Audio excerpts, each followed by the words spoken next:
Let's work on part D in this video. So how much does it cost for the department to offer the free coffee to the employees, and how much is it worth for each employee? So let's start with first things first, because we have actually two questions over here.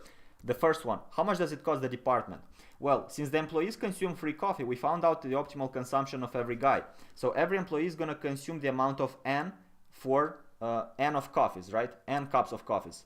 I know it's a bit abstract, but that's the way it is. So the consumption for every employee is going to be equal to N. Let's just write it like that, and then we'll see what that means. Consumption for every employee equals to N, meaning that the department has to provide N cups of coffee for 20 people. So the total provision is going to be worth 20 N cups of coffee. So these are the amount of cups of coffee. That's how we measure them, cups of coffee. But then every cup of coffee costs a certain amount, and that amount is worth, I think, P minus Z. There we go, P minus Z. So we have to multiply with this amount of money for every cup of coffee that it costs the department. So 20N times P minus Z is going to be the cost for the department. So that's one part of the question. Let's start working on the second part, which is a bit longer, but nothing too complicated. So how much is the coffee worth to employees? What does that mean? Well, it means that because the employees are able to drink free coffee, they have more utility. Why is that? Well, because they save money and they consume more coffee. So they have like two benefits. They don't have to spend money on coffee, and they're also able to enjoy more of it. That's the highlight. So what do we do in that case if we want to find out by how much more they benefit, by how much more happiness they have?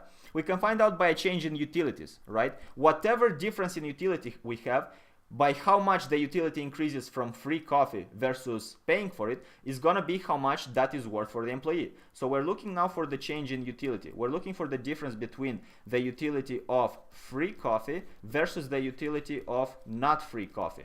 Now, let's start with the utility of the free coffee. What function do we have? What function do we have from the utility with free coffee? Let's see. Utility of free coffee. We just calculated this in the previous video. We saw that utility has the following shape: W minus N squared plus all that. Let's just crop it and put it over here below. So we'll need this piece, and we'll also need the optimal consumption, which is equal to N. So let's see how that looks like. We put it over here, and also we know that the optimal consumption is going to be equal to N in this case. Optimal consumption is going to be equal to N. So what is the wage? The wage, yeah, we can't do anything to the wage. The wage just stays the same because the wage is equal to all the amount that they spent on other goods. So there is nothing related with the coffee consumption in this term, meaning we'll substitute just N into the coffee consumption and see what the utility will look like.